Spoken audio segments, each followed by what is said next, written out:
चलिए बेटा, आइए हम लोग ओस्टवाल्ड वाकर मेथड से यह जानकारी प्राप्त करेंगे कि कैसे relative lowering in vapour pressure determine किया जाता है। बेटा अभी जस्ट पिछले वीडियो में हम लोगों ने देखा, फार्मूले हम लोग डेराइव किए relative lowering in vapour pressure का। इस वीडियो में हम लोग देखेंगे कि कैसे कैलकुलेट किया जाता है।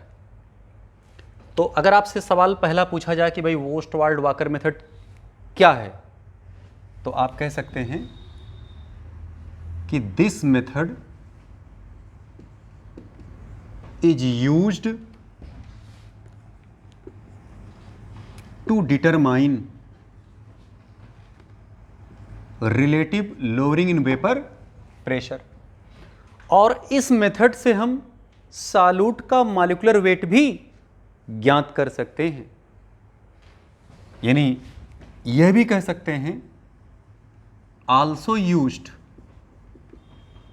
टू डिटरमाइन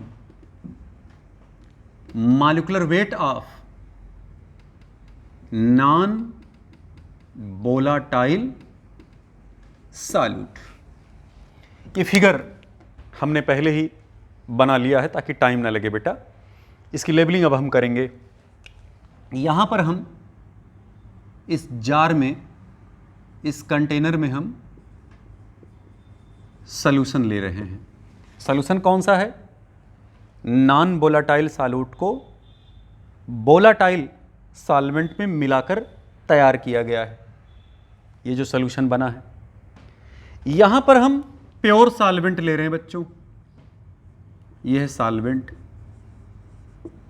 यानी कह सकते हैं प्योर लिक्विड हम यहां लिए।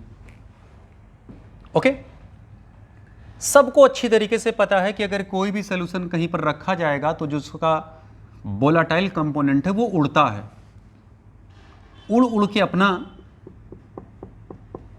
प्रेशर बनाएगा, वेपर प्रेशर बनाएगा, वेपर जनरेट करेगा। और ये जो वेपर जनरेट होते हैं वो इसके अपर सरफेस के ही मॉलिक्यूल उड़ करके ऊपर गए होते हैं।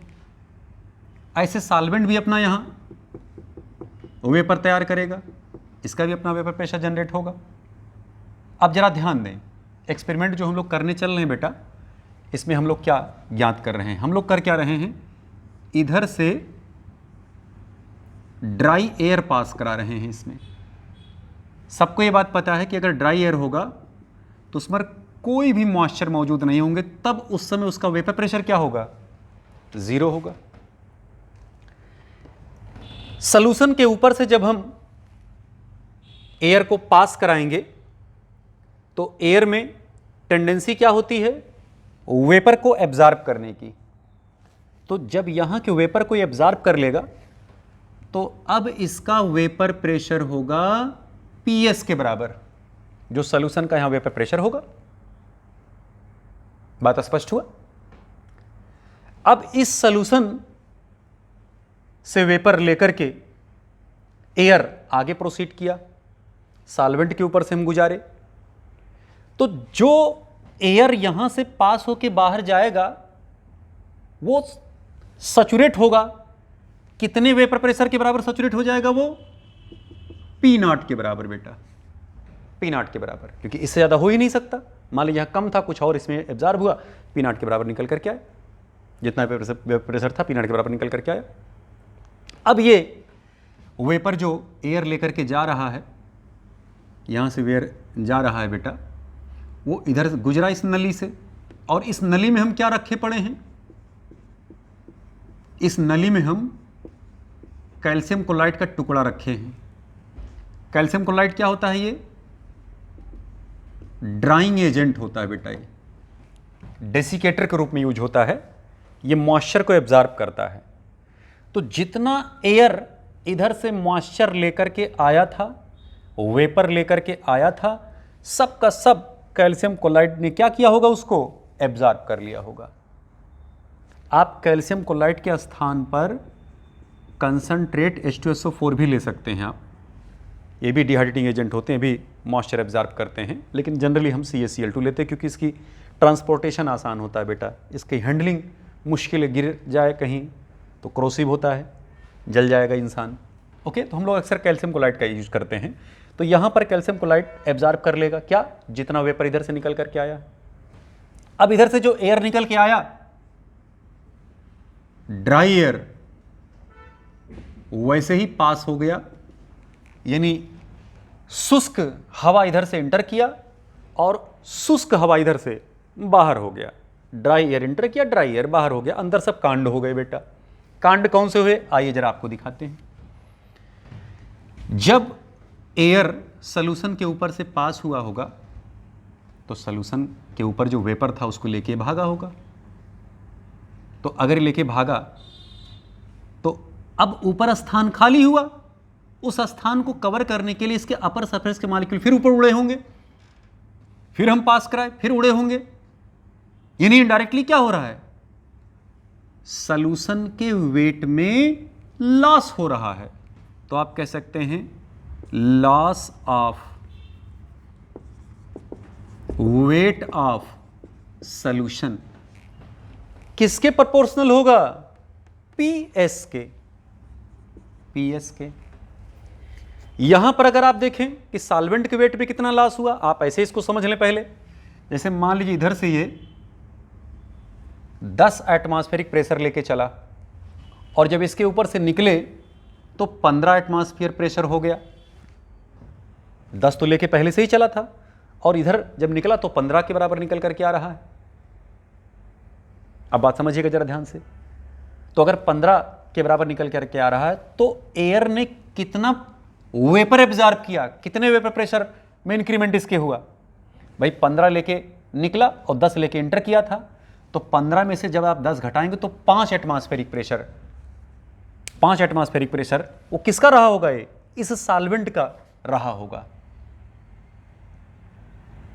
मतलब कहने क्या हुआ कि यहां पर जो प्रेशर था वो कितना प्रेशर था, वो 5 एटमॉस्फेरिक प्रेशर यहां से एब्जॉर्ब, क्योंकि यहां 15 लेकर के वो जा रहा है, जितना इसके बराबर प्रेशर रहा होगा, क्योंकि 10 तो पहले से ही लेकर के आया था, तो यहां से तो 15 लेकर के निकला। तो अगर 10 लेके आया था और 15 लेके निकला तो एब्जॉर्ब कितना किया यहां से, 5 एटमॉस्फेरिक प्रेशर। यानी अगर हम सॉल्वेंट के वेट में लॉस देखें तो आप कह सकते हैं loss of weight of solvent किसके प्रोपोर्शनल होगा, P not minus P S के। 15 माइनस 10, तो लॉस कितना का हुआ, 5 का। अब अगर हम सॉल्यूशन और सॉल्वेंट में टोटल लॉस देखें कि इनके वेट में लॉस कितना हुआ, भाई यहां से एब्जॉर्ब होकर लेके भागा, अब उतना फिर ये कवर करेगा, ऊपर जाएगा, फिर इधर से लेके भागा, फिर उतना कवर करेगा।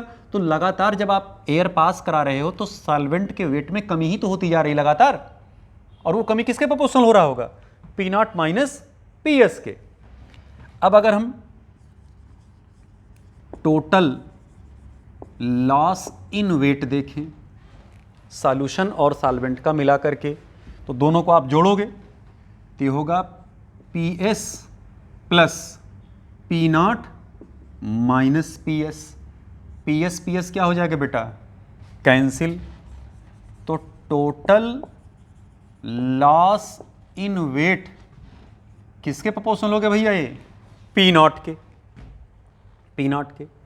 अब अगर आप यहां रेशियो निकालें कि loss in weight of solvent upon total loss in weight, okay, तो loss in weight of solvent कितना होगा भैया, P not minus P S. और टोटल लॉस इन वेट कितना निकल करके आ रहा है बच्चों, ये पी नॉट के, ये हुआ पी नॉट के। तो अब जरा देखना, P not minus P S upon P naught, यही वैल्यू क्या कहलाता है, relative lowering in vapour pressure.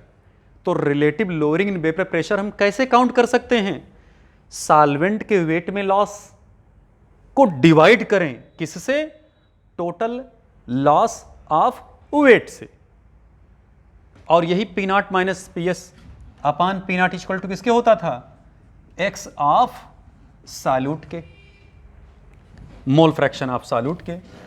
Dilute solution के केस में ही आप लेते थे W1 अपान M1 इंटू W2 ऊपर M2।